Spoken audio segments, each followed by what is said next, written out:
Okay, I'm gonna say, got it. All right. So this is my reading, my poetry reading of celebration of Gaia and Mother Earth, as well as mothers and caregivers who all carry heavy loads. And yeah, so that's sort of some of the themes of my reading today. And I'm also going to be singing and performing a song. You'll have to bear with me though, because I've practiced it as much as I had time for, but it wasn't it's not entirely perfected, so there might be some starts and stops, but I'm gonna begin by sharing my screen, which is a little slideshow of my poetry book. Get started in the slideshow, as well as images from the book that are sort of pulled out, because obviously this is images of images. So so I want to make sure that there are just some of the actual files on here that are more clear. Okay. And at the same time, I'll be reading from my book, which is right here, that I'm still searching for a publisher for. I just barely started. So okay. So to begin, Spring, the Magic Awakens. This is, you know what, I will read that.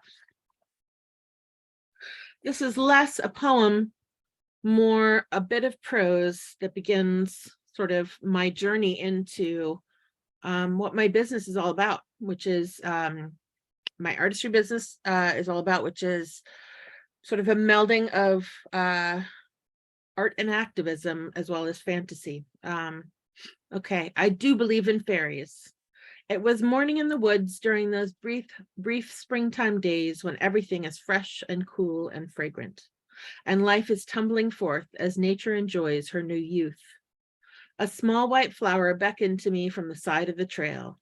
I stepped gingerly around it to get the best light, not knowing what magic I had captured aside from a beautiful sunrise behind a delicate, and as I later learned, invasive but delicious flower, until I looked at the photos later. She's a light fairy and her magic is glorious. And you can see right there, there's my light fairy. You can see her little wings. And this is one of my best sellers of images. She was just there. I didn't create her. She was just there. Okay.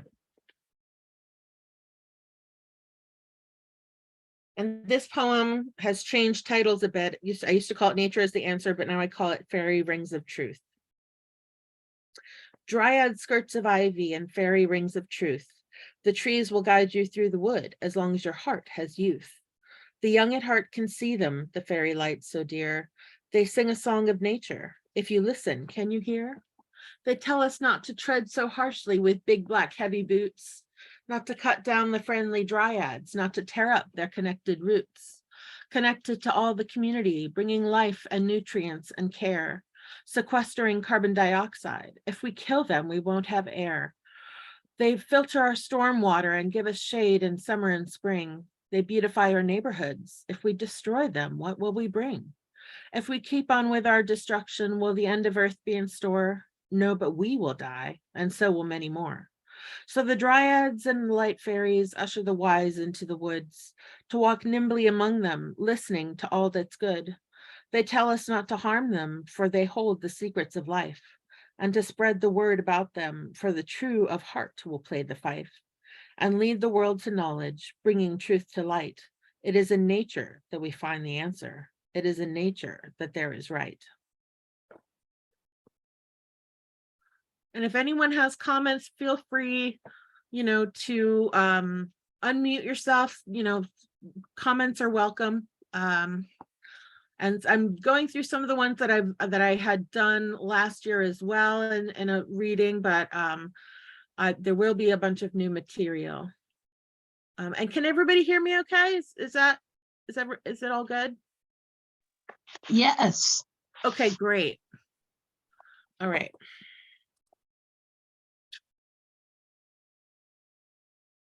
The Mother Tree. And this is one that is a really good seller of mine on cards. People really like this one. The Mother Tree. In her youth, a tree has many friends and neighbors, brothers and sisters, all chattering together in the wind. As she ages, she stands taller, spreads wider, learns to take up space, finding her unique voice, taking her rightful place as a confident and powerful mother tree. She helps young trees, aids elders and the injured, sharing resources and communicating through the mycorrhizal fungi that embrace and support her roots, creating community, ecosystems, and echoing the universal connections that surround us. As she grows, she says goodbye to old friends, outlives brothers and sisters, sees bright new generations sprout up around her wizened, graying frame. She is home to the feathered and furry forest dwellers. She is ancient but mighty. She has stories to tell. Listen. That one's the Mother Tree. So there are some earth and mother themes here. This one's called Unfurling the Light of Truth. They break forth, sisters unfurling their joy and truth in the glorious sun. Nature's daughters, they reclaim the land for her, healing Mother Earth. A land called truly Chapawamsik, later stolen and called falsely Prince William Forest Park. Open to all, but not open for the true caretakers to dwell. We have no princes here and no justice. But these sisters still strive to heal the earth, strive to bring the joy and light of truth and justice to the people and all who enter this forest. They unfurl the light of truth to beam through this spring awakening, striving for righteousness. It may take more springs, but sisters' truth will prevail. And I should have done a little bit of informational about this this poem. For one thing, Victoria had a hand in this poem as well, or this photo. My friend Victoria here, who's here, Victoria Martin. I took this photo when I was on a hike with her in Prince William Forest Park, Chapawamsik, in Virginia, and she was a park ranger there. And had it not been Victoria, wouldn't have gotten this photo. Had it not been for Victoria, wouldn't have gotten this photo. And I don't know how to go back, but the photo of the tree that I took, also, I'm not quite sure how to go back. I'm gonna have to, maybe if I go over here. Nope. Oh well. So the photo of the tree, the mother tree, if you can remember that one, that was a couple slides back. I hadn't really noticed that photo too much before Victoria pointed it out to me, and it's since become one of my ultimate bestsellers, not only in cards, but also in matted photos. And so I'm very grateful for Victoria for that. Yeah, and the song at the end, and then one of the poem that was accepted to the downtown PoemCity events, which is You Tame the Tiger Every Day, is dedicated to Victoria as well as Celia and my sister Meredith especially. And yeah, so that's coming up. Okay, the next one is What Secrets? What secrets do, and that this is the right photo for it. What secrets? What secrets do you hide? What darkness have you seen? What stories can you tell? Tell me. I will keep your soul in my belly, deep within my fathoms, until the light shines upon us and sets us both free. And this is a new one. If you go down in the woods today, you'll meet the Jabberwocky. That's what this one's called. The Jabberwock, he lives, he goes out on parade. The boy, he did not slay the beast, not with hands of bear nor blade. He wanders in the wood a-growling, eating up your kin, or is he just afraid of ye, as afraid of ye as you are of him?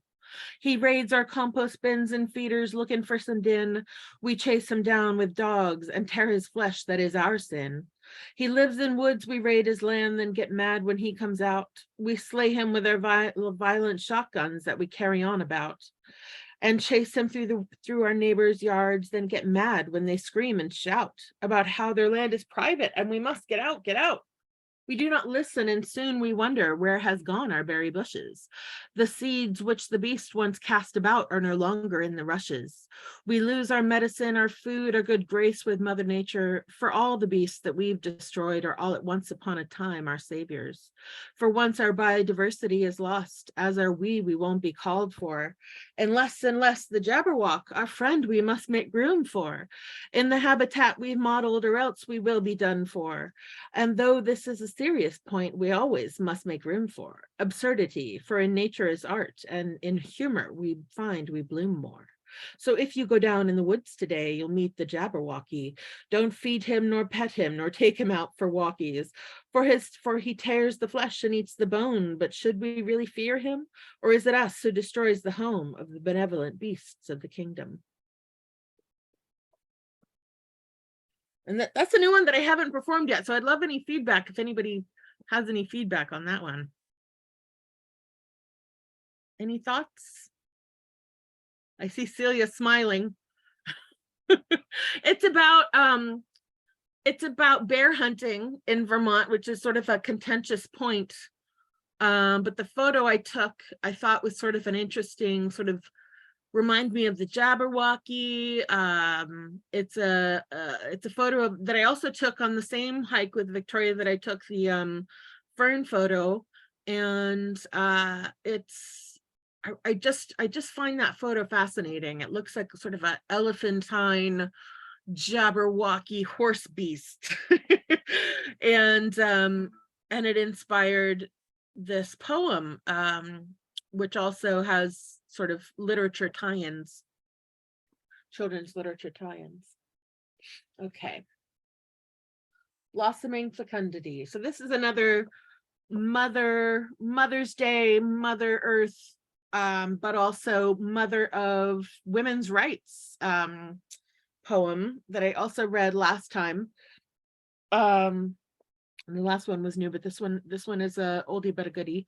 And this poem is currently being I have it on accordion cards that are being sold at I mean, I sell them on my website, but they're also at the Matilda Joslin Gage Center in upstate New York. They really, the director of the organization really liked this poem.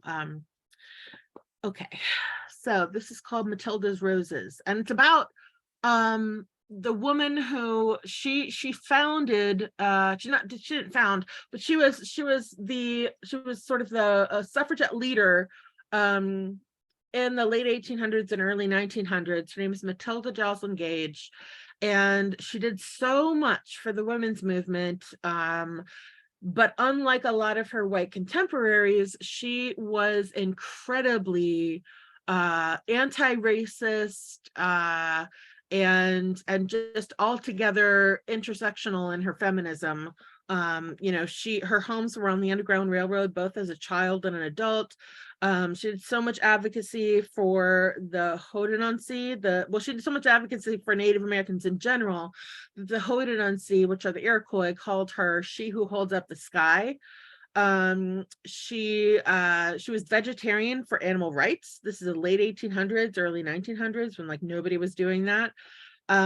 She was also very big advocate for the separation of church and state.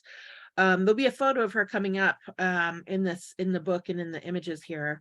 And she was just amazing. And another cool thing about her is that she was the mother-in-law to the author of the Wizard of Oz books. So L. Frank Baum was her son-in-law, and so Matilda was the inspiration for Dorothy. It's well documented. She was the inspiration for sort of the feminist trailblazer child Dorothy, who, you know, she was the first American children's book heroine who didn't marry a prince at the end. She went off on her own adventures and was sort of the new woman as the new girl, and did her own thing, and the land of Oz is incredibly feminist in the books, in the first original 14 books that Baum wrote. It's incredibly feminist land. Anyway, okay, so I'll get on with the poem. All right. The rose is bright and lovely, and so is truth when treated right. But do not treat her roughly, or the thorns of justice will smite the hand that tries to bind us and take away our rights. Matilda was a rose of truth, a beacon for us all, and her many daughters carry on, always answering the call. We bloom into righteous women, speaking up in marble halls, gathering our sisters, helping each other when we fall. Beautiful in her strength, glorious like a blooming rose, she glowed with righteous justice, the golden road of equity she chose.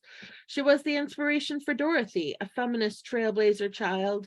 Oz was birthed through her dreams for equity, and so a better world, Baum styled, based on friendship, kindness, and equality, a place for all to live as one. But it was Matilda who gave this fantasy breath, and through her fire, the fight begun. Matilda's story is rarely told. She was an early white ally. She stood for everyone oppressed. On this hill of justice, she would die. She was abolitionist, suffragette, and she who holds up the sky. She was an early vegetarian, and separation of church and state was her side. We must never forget her and her stalwart belief in rights for everyone oppressed, not just the privileged and whites. Through speeches, books, and papers, she fought for equity and rights for all, but she died before seeing justice. The votes for women were installed. Not everyone won freedom, though slowly walls did fall. We must go to her home on the Underground Railroad and place our I voted stickers on Matilda Joslyn Gage's gravestone, for it was she, not Anthony, who had the rigor to work so hard for one and all to receive justice, rights, and equity. Whether black, white, or indigenous, she understood the intersections and complexity. We must never forget Matilda and how roses were her flower. They are beautiful in their justice, but are sharp if you forget their power. So that one, oh no, whoops, I went too far. Also, there's something that I forgot to sort of preface about Matilda, is that many people know, almost everybody knows who Susan B. Anthony and Elizabeth Cady Stanton are. But in fact, Matilda was with them in a trio leading the suffragette movement, but she was written out. She was written out of history because she was too progressive, seen as too radical, even though these things are understood, well, among most people, as what we should be doing. But at the time, she was seen as too radical by the historians writing down the facts, and so she was written out of history. And so I want to right that wrong. And I'm working on beginning a book about her and her ties to Oz. So we'll see what happens with that. I applied for a grant for that for the coming year to work on that. So we'll see. Wish me luck. All right. So the next one I'd like to read is Foxglove digitalis. And I'll read sort of these smaller elements as well. There's a folk legend that foxes wear these soft flowers on their paws like gloves so that they can more stealthily hunt their prey. And the wooded hillsides where fox families make their dens are oft abundant with these poisonous flowers. Foxglove digitalis. Mother Fox puts on her gloves so deftly she can slink soundlessly around the hillside hunting for babies in the den await. She is deadly in her foxgloves, for Foxglove digitalis makes the heart stop and all the blood cease, yet beauty shrouds around it. But Mother Fox's heart beats strong, to their poison she is immune, so she can fight and win for her children who cry out a merry tune. Mother Fox has stopped a heart the deadly foxglove served her. Fox babies rejoice, fox family is fed, and all the dead deserved her. This is a fatal fact. Foxglove digitalis, the flower here, was featured as the poison of choice in several Agatha Christie murder mysteries, including the Hercule Poirot mystery Appointment with Death. So I have a number of photos of of poisonous flowers that all are featured as poisons of choice in various Agatha Christie murder mysteries. And bookstores like those cards, and so do some of my customers at various events. I'm actually working on an updated one now that has an image that I'm really proud of my datura that I grew last summer. Okay. The next one is Ode to Joy and Freedom for Ukraine. You will survive and thrive like the honeybee survives winter to thrive in spring and summer. Buzzing among the golden petals of your native sunflowers you cultivated so diligently. The sunflower nectar you have harvested these past years will be your strength, bringing you righteous joy and freedom everlasting. We are by your side. The world is watching, seeing the injustice you endure. We are on your side. And those of us who can will fight for you, for we are fighting for us all. Together we will sting like bees at the greedy hand that comes to steal the fruits of your labor, fighting the northern storms that rain down on you like fire. We know you must not fall, and we are behind you. Like the blooming drums of Beethoven's masterpiece, we drum for you, and our voices will rise together in a chorus of nations celebrating truth and justice. We will celebrate the joys of triumph together. A tingle of righteousness and joyful life races up our spine, and our voices rise again in the cry of Freunde. You are a Freunde, and we will support you in joy and grief, and we know you will meet joy again in your place of paradise which you have cultivated. Elysium, Ukraine lives. We will defend you, our Freunde. You have strength in your friends and strength in your sting. You will survive, to sow your sunflowers and harvest your nectar, to thrive in the sunny petals once again. This is our ode to you, Ukraine, our Freunde, our ode to joy and freedom for you, Ukraine. And that's a song that, or that's a poem that was inspired obviously by the fight in Ukraine. And yeah, also inspired by the song Ode to Joy by Beethoven, that was sung by and for the people of Ukraine at the beginning of this, sung and performed by and for the people of Ukraine at the beginning of this war, and which is also inspiringly the song for the United Nations. Either United Nations, or it's either NATO, United Nations, or EU. I think it's EU, the European Union. And so I find that, and it's also just one of my all-time favorite songs, if not my very favorite. Okay. Ultraviolet Seduction. I am glorious. You want me. I am glowing, vibrant, light and hue. Come to me. I'm sweetness and life. You need me. I'm yours. I'm sustenance, and you are home. This is a song. I keep saying song. I guess I'm getting geared up to sing. This is a piece that and I'll just go to the next. Oh, whoops. Oh, I don't know how to go back here. Maybe, is there an arrow? Oh, it did work. Okay. So this piece is one of the first photos that I took in my garden in the sky. That I take a lot of photos there on my balcony here in my apartment, that I'm really hopeful that I can hang on to. And also is one of the reasons why I haven't practiced as much as I should, because I'm still waiting to find out if I can stay in this apartment.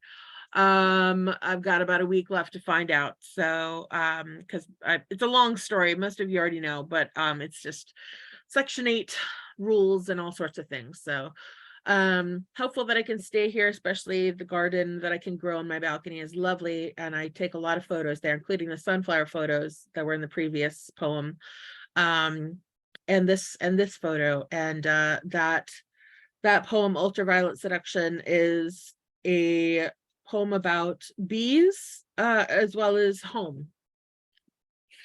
Okay, I should try to do announcements before the poem, not afterwards. So the next one is What Vibrance in Darkness Dwells. I took this photo outside my home in outside my mom's home where I lived. That was also my home in Northern Virginia. I have recently found out what this flower is called, and now I can't remember. It's a very unusual one. What vibrance in darkness dwells. What vibrance in darkness dwells? The light is draining from the sky. Sweet darkness envelops our vibrant petals. Our rich tones hum with the dying light.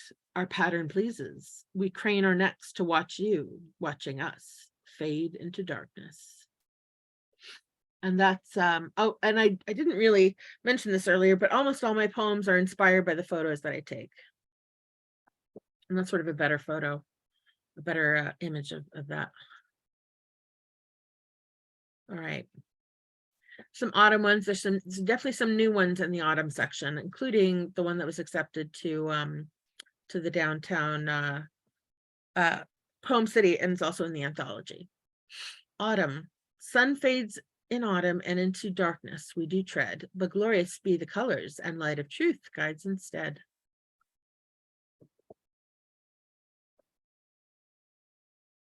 Tunnel of light.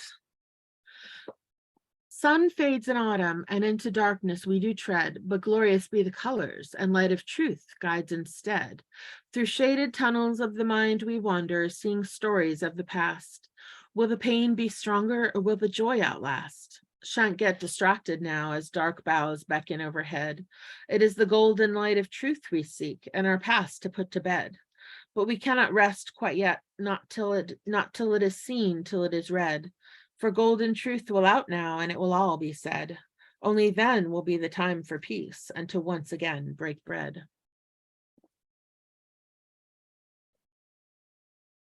That one was a new one. That past one I just did. Here's another one. Oh, what's up?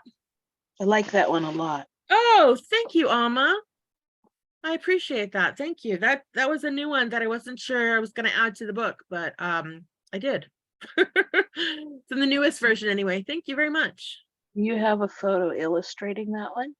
I do. Let me go back. Sorry to interrupt, but I No, please. I want interaction. I'm I thrive off of feedback. So that's the photo.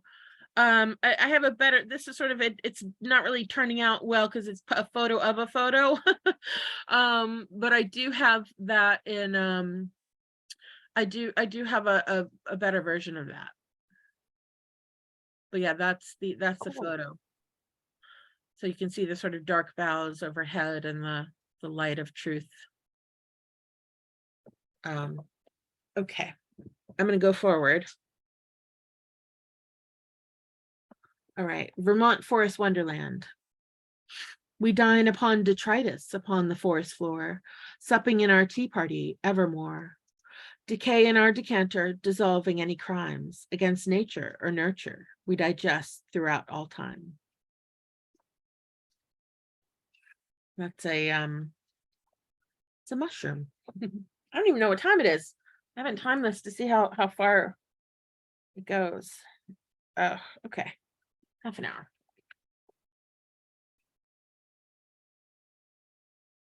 All right.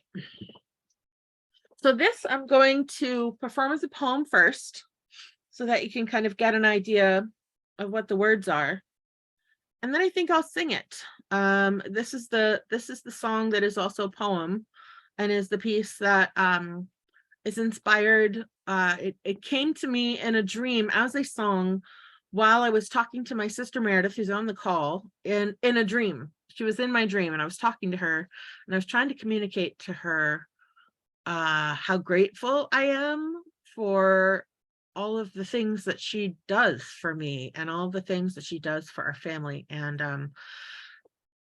so yeah, so that's where the song came from, and I turned it into a poem so that it could be hopefully accepted into the PoemCity, and it was, and that is now in the anthology. And it was also inspired by not just my sister, but all of the just wonderful women and caregivers in my life, including Celia and my mom, and Victoria and just all these people who do so many things for the people in their lives and don't always get thanks for them and don't always get appreciation. And so that's what this is all about. And it's about the tiger within as mothers, and having to tame your temper as a mom or as a caregiver, or just as someone who tries to work in this world under a lot of strain.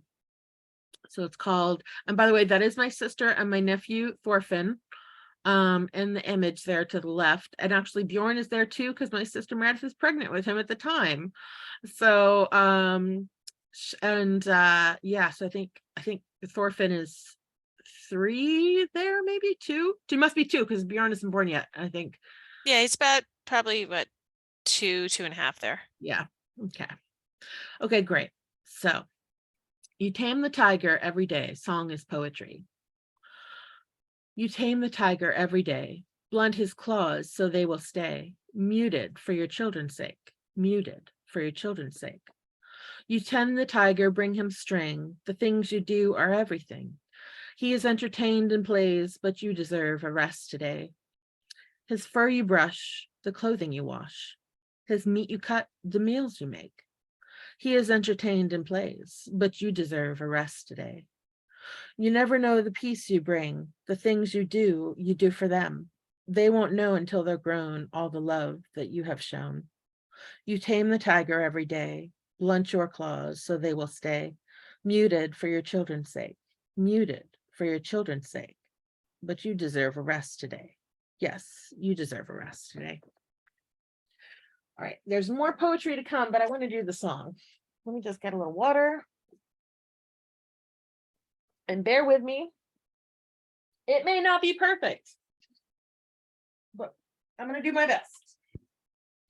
And just let me know if you can hear it all right. I went through a whole ordeal trying to get the sound to pick up on the computer properly. So let me just see if I can maybe aim this down. It might help. I'm going to do a round with just the chords, and let me know if you can hear the music. Okay. I'm playing, by the way. We can hear you. Oh, good. Yep. Yeah. You tame the tiger every day. Blunt his claws so they will stay muted for your children's sake. Muted for your children's sake. You tame the tiger, bring him straight. The things you do are everything. He is entertained and play, but you deserve a rest today. His fur you brush, the laundry wash. His meat you cut, the meals you make. He is entertained and play, but you deserve a rest today. You never know the peace you bring. The things you do for them. They won't know until they've grown all the love that you have shown. Their hair you brush, the laundry one. Their meals you make, the bread you bake. They won't know until they're grown all the love that you have shown. You tame the tiger every day. Blunt your claws so they will stay Muted for your children's sake. Muted for your children's sake. But you deserve rest today. Yes, you deserve rest today.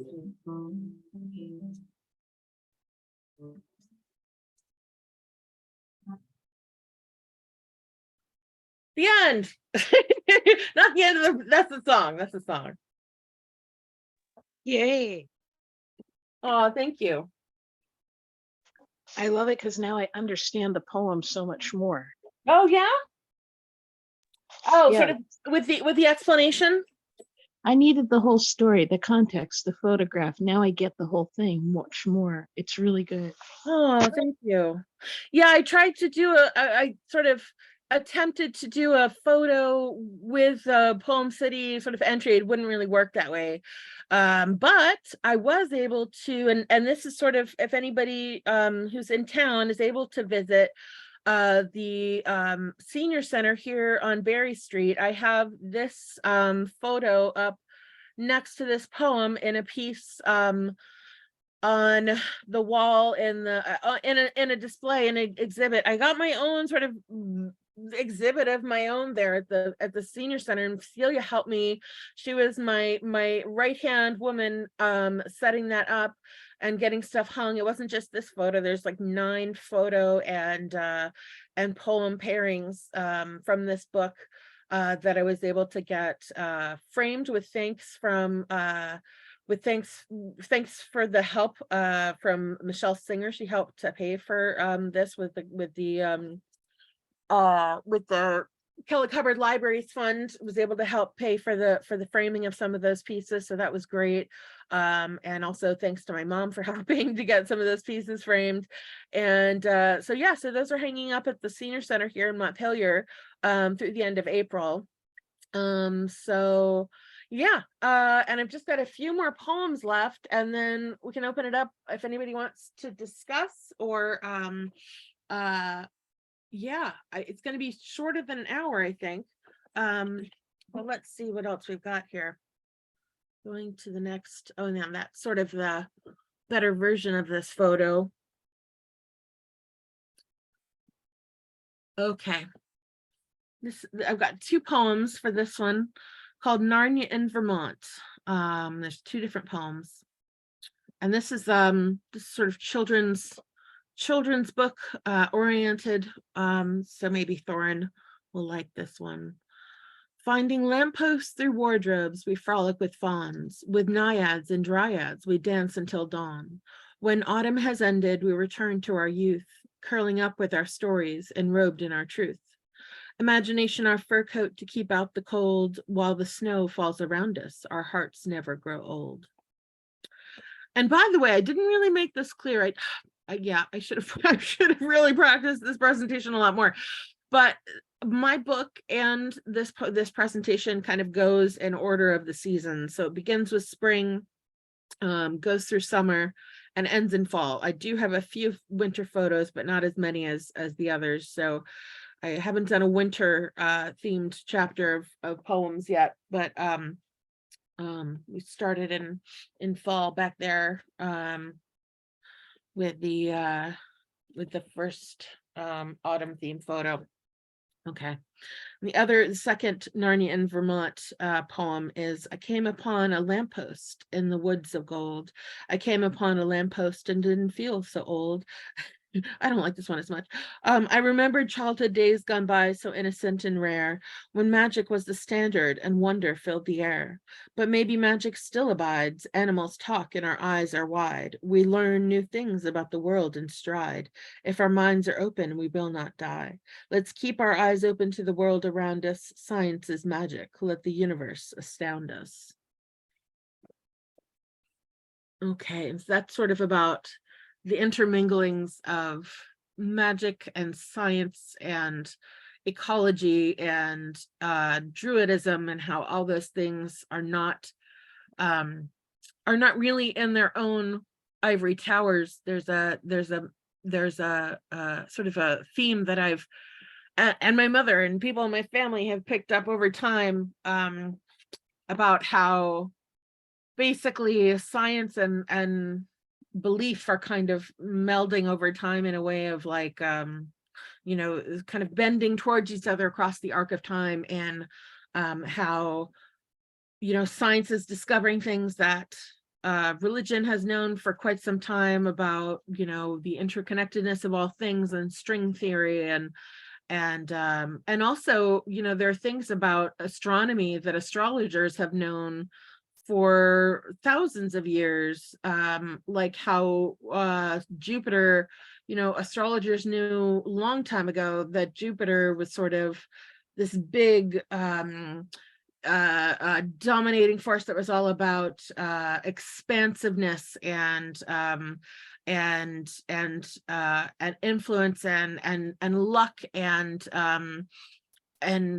just making things happen, and then about how Saturn is the balance to that, and Saturn is the planet that this is all sort of astrology about how Saturn is the balance to Jupiter, in that it keeps things under control. It's sort of the Capricorn, you know, rules Capricorn. And what's interesting is that astronomy thousands of years later discovered that that's exactly what the science says, which is that without Saturn, Jupiter would have expanded to the point of taking over the universe. That Saturn is that foil to Jupiter, and Saturn is what keeps Jupiter from going astray, and what keeps sort of the stabilizing force in our universe, in our solar system, I should say. And so that's just really fascinating to me, how those things really kind of bend towards each other over the arc of time. And you know how religion is kind of coming into a more acknowledging, certain religions are coming into a more acknowledging space of science, and how you know, acknowledging lots of scientific facts. And so I just find that fascinating, and that's sort of also themes that run through my poetry about how ecology and environmental themes also can be reflected in fantasy, and magic and druidism and all those wonderful things. So yeah. Okay. Another one. Can I ask a question? Yes. Would Saturn as a gas giant keep expanding? Is that what you mean by overtaking the universe? Jupiter. Yes, Jupiter could. Would Yes. keep expanding? Yes. Oh, so Jupiter would continue to expand to the point of overtaking the solar system and kind of destroying all the planets. So the gravity field of the other planet is helping hold it in check. Yeah. I get it. Thank you. Yeah, I don't know the details, because I need to find, there's a documentary, there's a Nova document, like the science Nova documentary on this, about the astronomy of it. You know, astrology has believed this for quite some time in terms of the religious belief. I don't know if astrology is a religion, but for some it is. And so astrology has believed this for quite some time, and that's sort of in the vernacular of how astrology is set up, that, you know, Saturn is the balance to Jupiter, and Saturn keeps the expansive and like sort of overly optimistic Jupiter in control by being, you know, the pragmatic side. And it's really interesting how that is also reflected in astronomy and sort of the history of how the celestial history of how the solar system came to be. So it's really an interesting really fascinating. But yeah, there's a whole a Nova documentary on it. And I think making me think about the nature of the gods, like the mythical gods or the real gods. The planets are named for gods, the gods right. are named for planets. Yeah. It's all connected. That's interesting. It's really interesting how they could have known that, right? You know, because this is like going back to like Greek times, you know, and so it's really fascinating to think about what they could have, what they used to think of that. And so and I'm gonna do my Move Towards Justice poem, getting near the end here. But the Move Towards Justice poem is a very sort of social justice oriented poem, and Amma was very helpful and gave me her labor to graciously gave me her labor to adjust some of the language in this that was somewhat problematic, and so I appreciate that very much. So you did it. Oh, thanks. I do appreciate, because I appreciate it. Okay, so it's called Move Towards Justice. And basically I've got here a bunch of hashtags, wonderful hashtags: Black Lives Matter, Indigenous Lives Matter, Stop Asian Hate, No Human is Illegal, Women's Rights are Human Rights, Abortion is Healthcare, Love is Love, Trans Rights Matter, Trans Lives Matter, Fat Phobia Kills, Disability Rights Matter. We stand with you, we fight with you, we move with you, we move for you. We invite you all to the table. We sit down and invite you to speak, or some of us do. We have come so far, yet it is you who have done the work. Those in power move like snails across time, oozing platitudes, not a poultice for pain. So slowly they slide towards justice, treating people like chattel, not realizing snails are so small under hoof. So that one is, I didn't write down because it's my book and I didn't want to write in it. I thought of a better word than we sit down and invite you to speak with. Oh, we sit down and make room for you to speak. That was what I wanted to say. Anyway, so yeah, so that's that piece. And my cards only have the hashtags in the back because there wasn't room for everything. And the poem is a new development. I'm not sure if it comes across right. But hopefully it does. And the next one, this is from a new photo that I took this past fall in the cemetery here in Montpelier, the Green Mount Cemetery. And yeah, and this is one of a set of cards that I sent to my friend Lilith. Oh, there's lots of people in the chat. I didn't even check. I didn't even see the chat. Oh, there's lots of people responding to things. I'm sorry, I didn't see this. Oh, Meredith left. Oh, I hope she heard the song. Oh, I think she did. Yep. Oh, she left. Okay. Okay. Oh my goodness. I wish y'all had said stuff. I wish you had said it out loud. That would have been better because I can't see the chat. Okay. Oh well.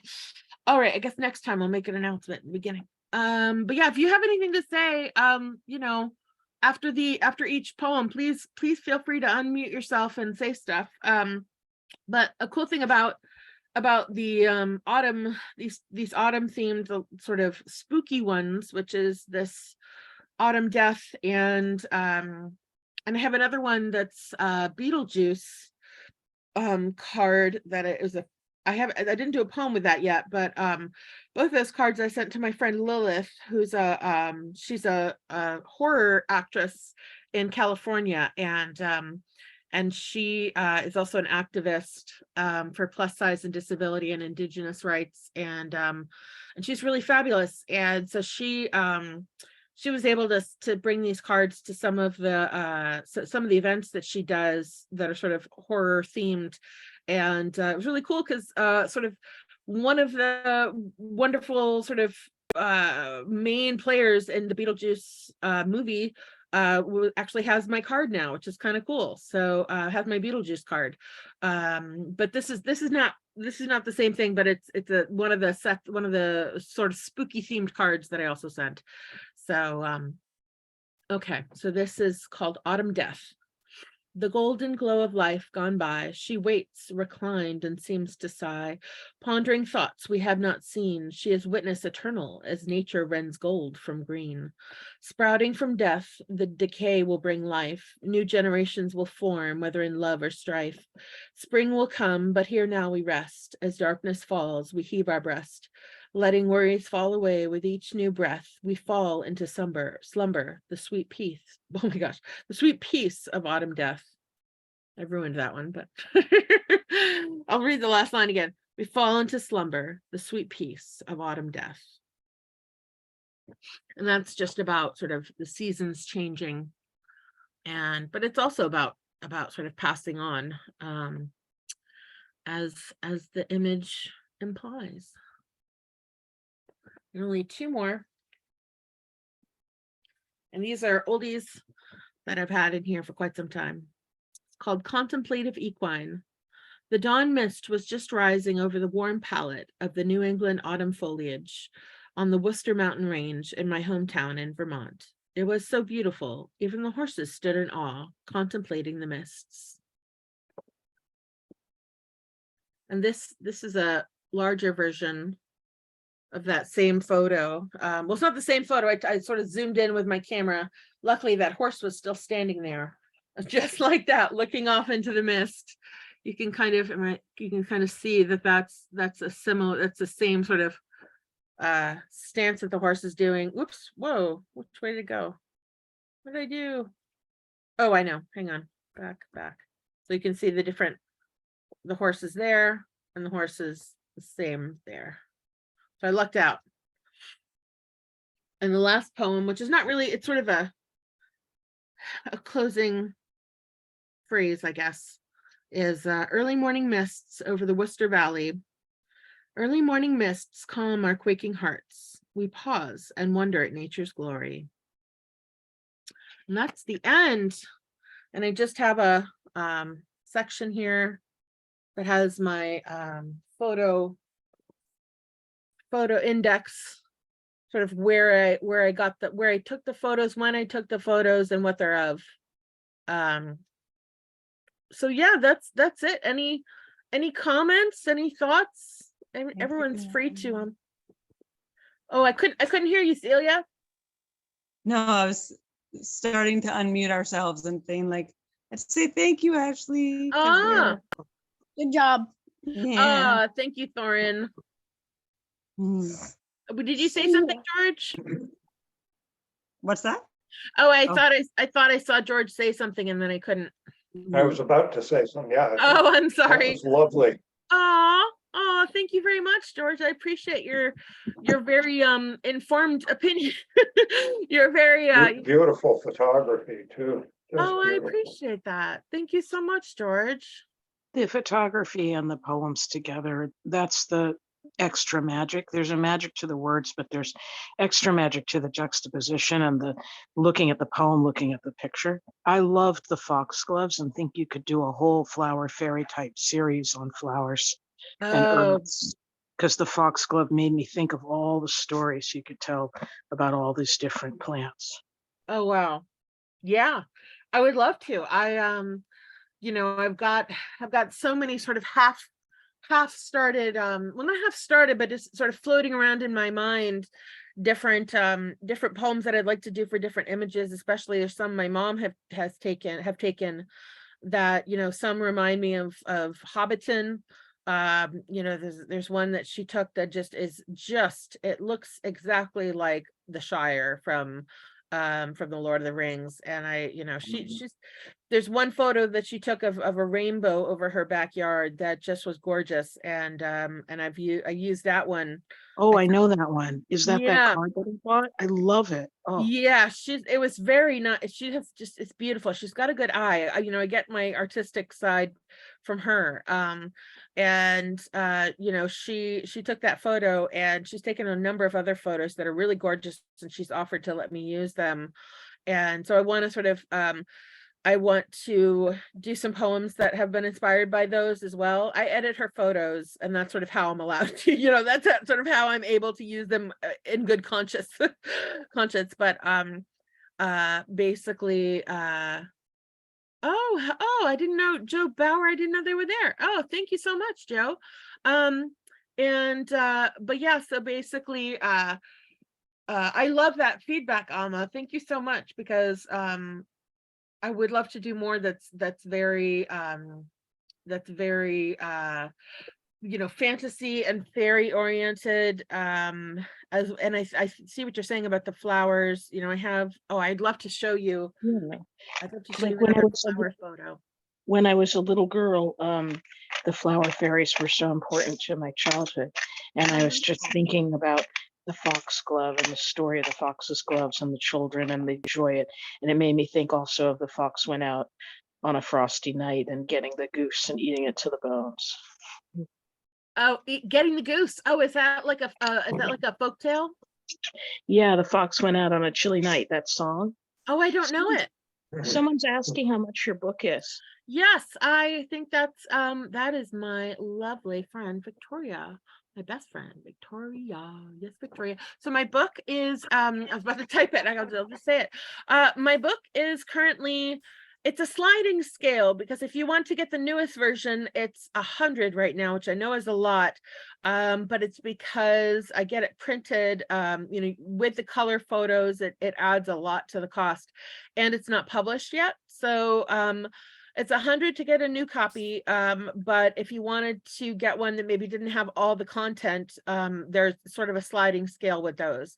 Yeah, the newest copies are, I would do 100, but and that has there's more poems than what I was reading. There's more poems and more photos than what I was reading.